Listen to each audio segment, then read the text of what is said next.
Hello, everybody. I almost said Brevard Rescue Mission. That's our old name, New Life Mission. We're out here, we're on the bench, downtown Melbourne, and we have had such a good response from our providers coming out, and everybody has the same thoughts, spirit of collaboration. How can we not duplicate services? Well, we have two wonderful ladies here from Ways for Life. Why don't you introduce yourselves? All right.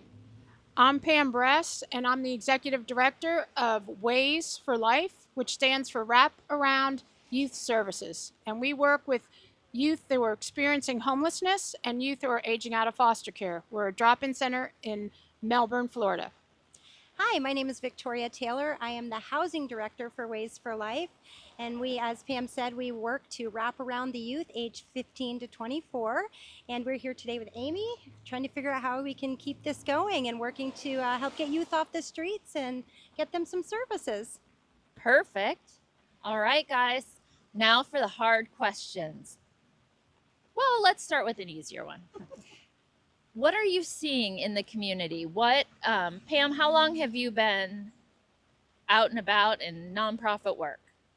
Well, I'm an attorney, 36 years, and I was exposed to children aging out of foster care when I worked for Brevard County Legal Aid for about 10 years as their senior counsel on a children's project, and also children with special needs who are in foster care. So those are on psychotropic medications and they don't want to be. Some recommended for a lockdown psychiatric center. These are children under 18. Those that are in skilled nursing, those with intellectual developmental delay, and those that are human trafficked. So that was my steady diet at Legal Aid for almost 10 years. And it broke my heart. And especially when they turned 18, they were being asked, where are you going to live? And you can imagine, a lot of them didn't finish school, they dropped out of school, they have some disabilities and not knowing what their options are. And I started to go to prison. And there's a coined phrase of pipeline to prison.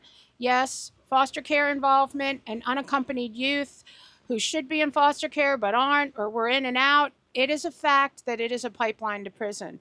And we wanted to be an alternative to that, a detour at a critical age when you turn 18. We want to bring them from, rather than poverty to prosperity, rather than jail to jobs, and rather than homelessness to housing. And it starts with housing. Ooh, starts with housing. So for the kids, okay. And then so you're with the housing program. Yes. Okay. I'm going to take this from it. We're going to do this. So housing plus, right? Yeah. Starts with housing. Mm-hmm. Talk a little bit about that. So one of the things that we noticed was if they're on the street, if they're living in the woods, if they're on a park bench, finding a job, getting their birth certificate, getting any kind of service is impossible. They need a place to shower, they need safety, they need stability, they need security. Getting them housed and then providing the wraparound services while they're housed is what the key to their self-sufficiency and independence has become. So we wrap around them while we are working to get them housed. We work with them in case management, financial help, and education. We work with them on counseling, social emotional skills. We work with them on learning parental skills and navigating just those things in life that we all kind of take for granted that they are coming out of the gate not having. How to make a meal, how to grocery shop, how to navigate trauma, how to stay in a job when you don't know how to conflict resolute very well. Mm-hmm. So we found that once we were able to stabilize them in housing, we could work with them on getting those other pieces together because they were safe, they were off the street, and they were able to engage and ready to engage. Mm-hmm. And so that has been just a critical piece at this time. Okay. Pam, what are you seeing in the community? Like how has homelessness changed for youth? Is it increasing? Is it decreasing? And I'm sure you have a lot to say. Well, that is a big question, and it is a national problem. There's a term that's disconnected youth, and these are youth that are not connected to school, training, or work. and they're between the ages of 16 and 24. Across the nation, there are 4.8 million disconnected youth. And the high risk factors that contribute to disconnected youth are foster care involvement, parents incarcerated, parents drug addicts, parents that have died. And I know from personal firsthand experience at our drop-in center, where the youth can literally walk off the street, come in Monday through Thursday, 10 to 4, and say, I need help. I'm homeless, I'm at risk of homelessness, I'm in an unsafe place, I don't have a job. But there's 6,000 disconnected youth in Brevard County. In the Central Florida area of Seminole, Osceola, Orange, and I'm thinking Brevard. What am I thinking? There are 30,000 disconnected youth. This is a crisis because where's our workforce coming from? And we are very focused on housing and employment and education. We have a GED fast track. All our services are under one roof at a drop-in center in Melbourne. What's the address? It's 1401 Guava Avenue. We take up the whole second floor of the Housing Authority of Brevard County, another huge partner of ours and supporter. And then we're about to expand to 8,000 square feet, and we're taking over the first floor. Why? Because we have a wait list for our GED Fast Track program. We have 45 graduates. These were youth that dropped out of school for many different reasons, had the courage to come back, and we have a therapeutic program. We pay for everything. It's all free. And we drive them if they need transportation. We get them mental health. We pay for the testing. We feed them breakfast and lunch. We work on their housing. We get them mentors and job coaches. And that's why we have 45 graduates in a wait list. They want to work. It's very hard to get a job. Everybody thinks it's so easy. Go on and whatever, I don't want to say any, Indeed or whatever. Oh, you'll get a job. We have kids that have applied 20, 25 times. They don't even get a call back or anything. So we have kids that have never had a job and they're 20 years old. So people need to have some reality check of how a lot of people live in this world. And I will say, as a legal aid attorney, we see the people that are in poverty, and it's real. And we need to address it. And it's not pull yourself up by your bootstraps. They don't even have boots. I'm sure you've all heard that. So we're trying to give them or help them. We don't give them the fish. We teach them to fish. We walk alongside them, guidance and basic resources. Wow. Amen. Yeah. Amen. So it sounds like one thing that could help is maybe businesses connecting with you. And if they have entry-level jobs. Yes. And I'm excited about that because we're working on it. Yeah. She's working on it. Here's more. Thanks to my co-pilot at Ways for Life, Katie Stewart. Props to you. Her passion is the GED Fast Track. She brought it to our center January 1st, 2020. Says, I got a program for your center. And she's also really, workforce is her passion. We have multiple. She has a whole training program for WAYS coaches. They're retired, everything from military, engineers, financial planners. They meet with all of our youth they just sign up one-on-one and help them with a career path. So we have multiple companies working with us already. And we've worked with the EDC, Economic Development Commission, on pre-apprentice manufacturing scholarships, CNA scholarships. But we want to do we want to get together with everybody here and come up with the trade school so that the trades, they can be introduced to the trades. I love that. That's great. Well, when we've been out here, we've just been hearing different ideas from businesses and residents and ways that we can come together. And like I said before, we have had such a good response from the providers. So there is a willingness, there's a desire for us all to work together. So I'll let you guys each comment individually if you'd like. How do we get our providers together, and how do we not duplicate services? Well, we're working right now with New Life Mission We're and here. Cedar Rescue Mission and Genesis House and Community of Hope.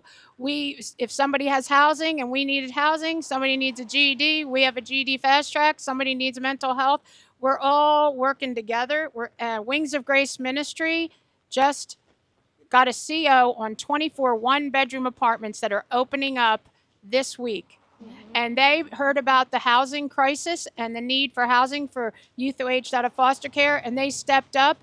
3 years ago and built a 24 one-bedroom apartment complex in Melbourne. Now we need businesses to wrap around them, show them the trades, show them different job opportunities. And we're a half a mile away at our drop-in center. So they're going to be at our drop-in center, and Wings of Grace Ministry has their mission house across the street from this beautiful 24 one-bedroom brand new complex. So we're all working together. To quote Dwight Bell of Wings of Grace Ministry, there's no competition in the kingdom. We're all working together. One of the great things that we also have is a transition housing program. So youth will come in off the streets. They are literally living in the car, the woods.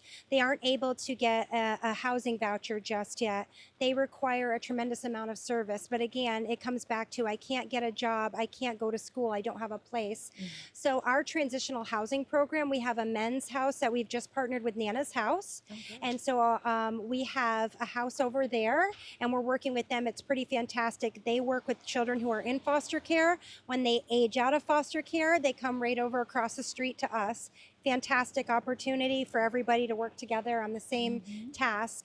And in our transitional housing program, we provide more intensive wraparound services for them, which often will equate to mental health help, stabilization, security, working again to come to that center. And we have a lot of partnerships in the area because there are so many people in the area who need help.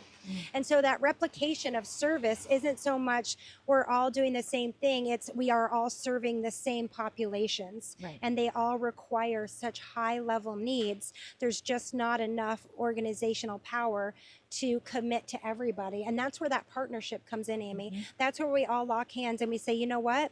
We have this and this and this. Let's all come together. Let's figure out how to change the narrative. Let's figure out how to serve our community. Let's figure out how to take this one step further so that they are not just self-sufficient, they are self-sustaining, they are healthy, they are breaking the cycle of generations of poverty, mental health difficulties. And it's just an amazing opportunity whenever you can come together with another partner, another organization, and that link becomes stronger that wraps around them. It's a fantastic time. It is. What do you think our community needs right now? And because we talked about this a little bit earlier, I'll give you an opportunity to share, if you'd like to, what is the role of the city? Well, the role of the city is to acknowledge that there is a problem, and then to work on solutions. And I will say that the city of Melbourne has been very supportive of Ways for Life with our housing program, transitional housing with community development block grants. So has the Brevard Homeless Coalition. It's not the city, but it is a coalition. We got grants to start our 2 transitional houses. So I think they're realizing it's not going away. Poor people have been around since humans started on this planet, and we all need to take care of each other, right? Love conquers all. And to just say that people ask for it or they deserve it or whatever, people's lives can change in a minute. And tragedy strikes everybody, doesn't matter what your income is. And then all of a sudden maybe you may understand when it's hitting you. Well, let's just try to empathize, right? Imagine that it could be you. It could be somebody in your family. We all need to work together, and that's the thing. And I'm hoping that this is a movement, right? A revival of the community spirit. That's our hope too. And that every person out there is somebody's son, somebody's daughter. We're getting the wrap-up signal. Okay. Anything else you want to say, Victoria? Thank you so much for coming out. We're just so happy to be here. We're happy to have organizations reach out and understand that there is a universal need. There is the population of homeless are growing daily. The population of those in need for service who can't get service is increasing. So to have the opportunity to come here today and again partner with New Life Mission to understand and recognize that it takes a village of organizations for these individuals to get a chance to be able to survive, not just survive, but thrive. And the more the merrier. The more we can all come together and serve, we're going to see those outcomes. We're going to see the tide change. We're going to see things shift. And that is an exciting time to be here. Woohoo! Go. Where's the tambourine? All right, go to break.